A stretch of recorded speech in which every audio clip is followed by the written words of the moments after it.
بسم اللہ الرحمن الرحیم الحمد للہ والصلاة والسلام علی رسول اللہ وعلی آلہ وصحبہ ومن والاه اما بعد اعوذ باللہ من الشیطان الرجیم واقیموا الصلاة وآتوا الزکاة۔ محترم حضرات، رمضان کا مہینہ شروع ہونے والا ہے۔ روزوں کے مسائل آپ کے سامنے بیان کیے جا رہے تھے۔ آج اس سے ہٹ کر ایک اور دوسری اہم چیز زکوٰۃ کی طرف توجہ دلانی۔ جس طرح سے ایک مسلمان کے اوپر کلمہ کے اقرار کے بعد نماز فرض ہے، روزہ فرض ہے، اسی طرح سے ہر صاحب استطاعت، صاحب نصاب پر زکوٰۃ فرض ہے۔ یعنی جس شخص کے پاس مخصوص مقدار میں مال ہو اور اس پر سال گزر جائے تو اس میں ایک متعینہ نسبت سے زکوٰۃ فرض ہوتی ہے۔ ہر مال میں زکوٰۃ فرض نہیں ہے۔ انسان کے اپنے استعمال کی جو چیزیں ہیں ان میں زکوٰۃ فرض نہیں ہے۔ انسان کا گھر ہو گیا، چاہے جتنا قیمتی ہو گیا، اس کے پاس میں کپڑے ہیں، برتن ہیں، استعمال کی گاڑی ہے اور دوسری چیزیں جو ہیں ان پر کوئی اس کے اوپر زکوٰۃ نہیں ہے۔ زکوٰۃ ہے مال تجارت میں اور سونا چاندی اس میں، یا کیش انسان کے پاس جو ہے اس میں، اور اسی طرح سے غلہ جو پیدا ہوتا ہے جب وہ خاص مقدار میں ہو جائے تو اس کا 10واں یا 20واں حصہ، اور سامان تجارت میں، ان چیزوں میں زکوٰۃ فرض ہے۔ تو سونے اور چاندی کا نصاب اللہ کے رسول نے متعین کیا ہے۔ جس شخص کے پاس میں 85 گرام سونا ہو اور جس دن وہ 85 گرام سونے کا مالک ہو گیا ہے، کم سے کم اس سے 1 سال کے بعد، جب 1 سال تک 85 گرام کم از کم سونا انسان کے پاس میں رہا تو سال گزرنے کے بعد اس کی جتنی مالیت ہے اس کا 2.5% اس کو دینا پڑے گا۔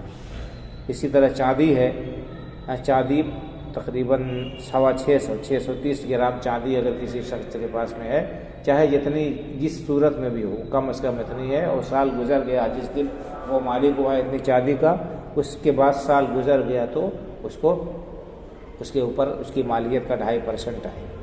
اگر نہ سونا ہے نہ چاندی ہے، یا تھوڑے ہے، نہ 85 گرام سونا ہو رہا ہے نہ 630 گرام چاندی ہو رہی ہے، 595 گرام کچھ لوگ کہتے ہیں، تو اس کے اوپر اس میں سونے چاندی میں زکوٰۃ فرض نہیں ہوگی۔ کیش پیسہ اگر انسان کے پاس میں ہے، اتنا ہے جس سے وہ تقریباً یعنی 52.5 تولہ چاندی خرید سکتا ہے، اور اس پیسے پر سال گزر جائے تو اس میں 2.5% زکوٰۃ دینی ہوگی۔ جتنا بھی انسان کے پاس میں یعنی پیسہ ہے کیش، وہ دیکھے کہ کیا اس سے 630 گرام چاندی خرید سکتا ہے کہ نہیں خرید سکتا ہے۔ جس دن مالک ہوا اتنے پیسے کا، اس کے بعد سے جتنا بھی پیسہ اس کے پاس میں ہے اس میں 2.5% کے حساب سے اس کو زکوٰۃ نکالنی ہوگی۔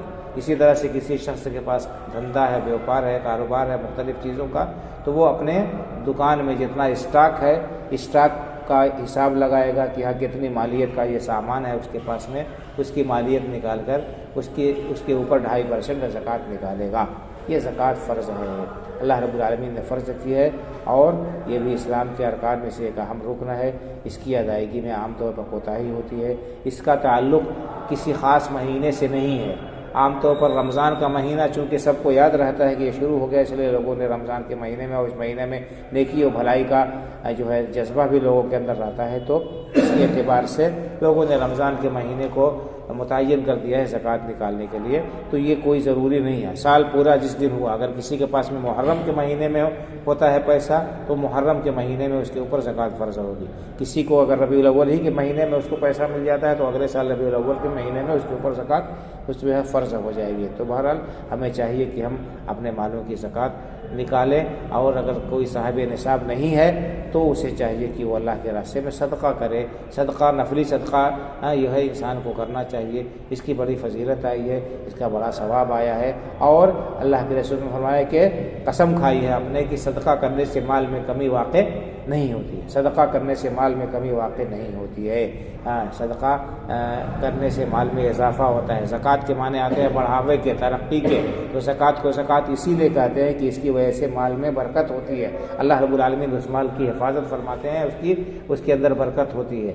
اور زکوٰۃ کے معنی پاکی کے بھی ہوتے ہیں، یہ زکوٰۃ کے ذریعے سے انسان کا مال پاک ہو جاتا ہے اور لوگوں کے دل تنگی سے، بخل سے، حسد سے پاک اور صاف ہو جاتے ہیں۔ دوبارہ زکوٰۃ بھی اسلام کے ارکان میں سے ایک اہم رکن ہے، اور ہر صاحب نصاب کو چاہیے کہ اپنے مال کی زکوٰۃ وہ ادا کرے تاکہ دنیا میں بھی اس کا مال ضائع ہونے سے بچے اور اللہ رب العالمین کے ہاں اللہ کی گرفت سے، پکڑ سے وہ بچ سکے۔ اللہ تعالیٰ ہمیں شریعت کے احکام کو جاننے کی، سمجھنے کی، اس پر عمل کرنے کی توفیق عطا فرمائے، آمین۔ وآخر دعوانا الحمدللہ رب العالمین، وصلی اللہ علی نبینا محمد وعلی آلہ وصحبہ اجمعین۔ السلام علیکم ورحمۃ اللہ وبرکاتہ۔